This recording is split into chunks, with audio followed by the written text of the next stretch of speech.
नमस्कार, आप देख रहे हैं सिटी पोस्ट लाइव और आपके साथ मैं हूं अंजलि राव। बिहार में चुनावी माहौल के बीच आपको बता दें, जनसुराज पार्टी के सूत्रधार प्रशांत किशोर ने आज अहम बयान दिया। उन्होंने कहा कि बिहार में एनडीए की सरकार रही, महागठबंधन की सरकार रही, लेकिन हम 2.5 साल से काम कर रहे हैं। बिहार में ऐसा कोई इंसान नहीं है जो कह सके कि मैंने गलत काम के पैसे लिए हैं। ना ही मैं एमएलए हूं, ना ही मैं एमपी हूं, ना ही बालू माफिया का हिस्सा हूं। हम तो सरस्वती के उपासक हैं और यदि सरस्वती की कृपा किसी पर होती है तो लक्ष्मी खुद उसी के पास अपने आप चली जाती है। वहीं इसी के साथ साथ प्रशांत किशोर ने आगे कहा कि अगर जनता का आशीर्वाद मिलेगा तो हम जनसुराज पार्टी की सरकार बनाएंगे। अगर नहीं ऐसा होता है तो आने वाले सालों में हम संघर्ष करने के लिए तैयार है, जब तक हमें जीत हासिल नहीं हो जाती। इसी के साथ साथ कहते हुए नजर आता है कि जितना पैसा, जितना शोहरत, जितना नाम एक आदमी एमएलए या एमपी बनकर कमा सकता है, उससे कहीं ज्यादा पैसा और शोहरत पहले से ही हमारे साथ है। इसी के साथ साथ आपको बता दें कि प्रशांत किशोर ने यह बयान दिया है जिसमें उन्होंने अपनी पार्टी जनसुराज के बारे में भी स्पष्ट किया कि वे जनता की भलाई के लिए काम कर रहे हैं और सत्ता के लिए उनका कोई लालच नहीं है। वही इस प्रेस कॉन्फ्रेंस में क्या कुछ कहते नजर आ रहे हैं जनसुराज के सूत्रधार प्रशांत किशोर, आप वो सुने। बता रहे हैं जनसुराज के जो विजन है वो ये है कि बिहार में ऐसी व्यवस्था बने जिसमें 15 साल से कम उम्र का कोई बच्चा ऐसा न हो जिसको विश्व स्तरीय बेहतर पढ़ाई की सुविधा न हो। जनसुराज की का विजन ये है कि 15 साल से 50 साल की उम्र का कोई युवा ऐसा न हो जिसके पास रोजी रोजगार करने के लिए पैसा पूंजी न हो।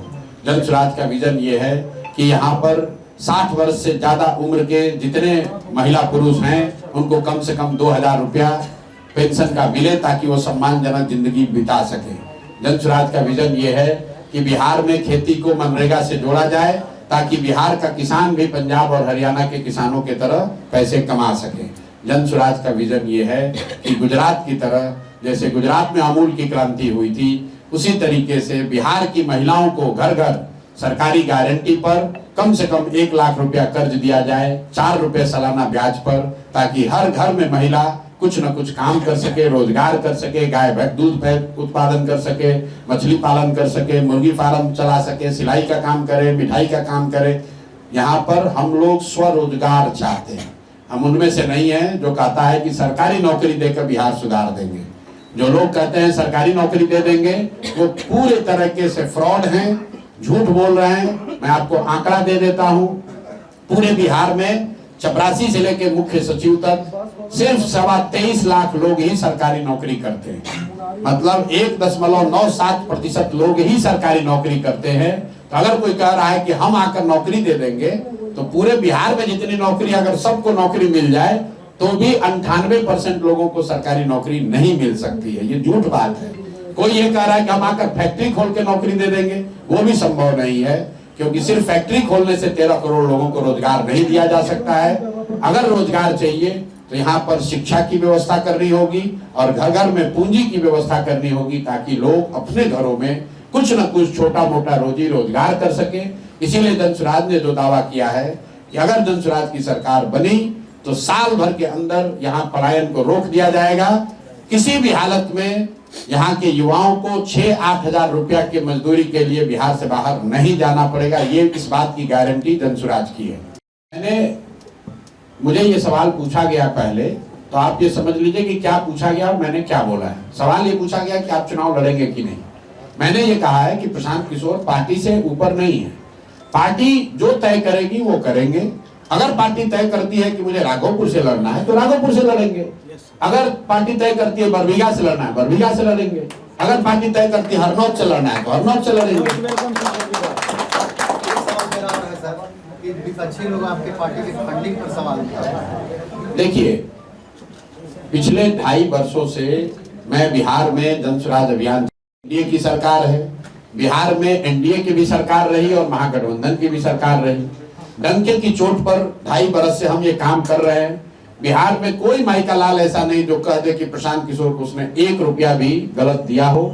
न मैं कोई पद पर हूँ, न मैं ठेकेदारी करता हूँ, न मैं बालू शराब माफिया हूँ, न मैं एमएलए एमपी हूँ, न अधिकारी हूँ। मैंने 10 वर्ष में जो भी काम किया है वो जनता के सामने है। हम लोग सरस्वती के उपासक हैं और हिंदू धर्म में ये बताया गया है कि जब आप सरस्वती की आप पर कृपा होगी तो तो लक्ष्मी की कभी कमी नहीं हो सकती है। तो हम लोगों ने 10 बरस में इसी बिहार के सरकारी विद्यालय से पढ़कर यहीं से जीवन शुरू किया है और पूरे देश में अपने परिश्रम से, अपने पराक्रम से, अपने बुद्धि से वो जगह बनाई है कि देश में जिसके पास भी पैसा है, ज्यादातर बड़े लोग जिनके पास पैसा है वो जानते हैं, समझते हैं कि प्रशांत किशोर में क्षमता है या ये व्यक्ति अगर कुछ कर रहा है तो उससे समाज का भला हो सकता है। तो पिछले 10-15 वर्षों में जिन लोगों की मैंने मदद की है उन लोगों से मैं मदद मांग रहा हूं कि आज देश के सबसे गरीब और पिछड़े राज्य बिहार में एक अभियान शुरू हुआ है। इस अभियान में कोई गरीब व्यक्ति, कोई साधारण परिवार का लड़का जिसमें क्षमता है, जो समाज का नेतृत्व कर सकता है, वो किसी बालू माफिया, शराब माफिया किसी पीछे न रह जाए। वो सिर्फ इसलिए न पीछे रह जाए कि उसके पिताजी विधायक मंत्री नहीं थे, इसलिए भाई पैसा दो ताकि बिहार में एक नई व्यवस्था बनाई जा सके। या तो अर्श पर है या फर्श पर है। अगर जनता ने हम लोग को आशीर्वाद दिया, मत दिया तो जन स्वराज की सरकार बनेगी। अगर नहीं दिया तो हम लोग आगे 5 बरस, 10 बरस, जितना समय लगे उतना समय संघर्ष के लिए तैयार हैं। प्रशांत किशोर के लिए और मैं मानता हूं कि जन स्वराज में जुड़े हुए बहुत सारे साथियों के लिए राजनीति सिर्फ एमएलए एमपी बनने का जरिया नहीं है। एमएलए एमपी मंत्री बनकर ठेकेदारी करना, पैसा कमाना, ये हमारा उद्देश्य नहीं है। जितना पैसा, नाम, शोहरत आप एमएलए एमपी बनकर, मंत्री बनकर कमा सकते हैं, इससे बहुत ज्यादा पैसा, शोहरत पहले से भगवान की दया से हम लोग के पास है। इसके बावजूद अगर यहाँ आए हैं राजनीति में तो उसका सिर्फ और सिर्फ एकमात्र उद्देश्य ये है कि बिहार का सुधार हो, इस मिट्टी का कर्ज है जो वापस किया जाए। हम लोग बिहार के बच्चे हैं, प्रयास हम करें या आप करें, किसी न किसी को, बिहार के बच्चे को ही बिहार को सुधारने का प्रयास करना पड़ेगा। इसलिए हम लोग अपनी जिम्मेवारी समझकर प्रयास कर रहे हैं। बिहार की जनता को बात अगर समझ में आएगी तो जन स्वराज की सरकार बनेगी, नहीं समझ में आएगा तो भी कोई बात नहीं, हम लोग जनता की आवाज बनकर आगे काम करते रहेंगे। आजादी से पहले जिसको भी आप देश में बड़ा नेता हम लोग आज कहते हैं, जिन लोगों ने आजाद कराया देश को, वो लोग तो चुनाव नहीं लड़े, वो एमएलए एमपी नहीं थे, तो क्या उन्होंने राजनीति नहीं की? क्या उन्होंने समाज के लिए अच्छा कुछ नहीं किया? आज के जमाने के एमएलए एमपी से तो उन्होंने बहुत ज्यादा समाज के लिए काम किया।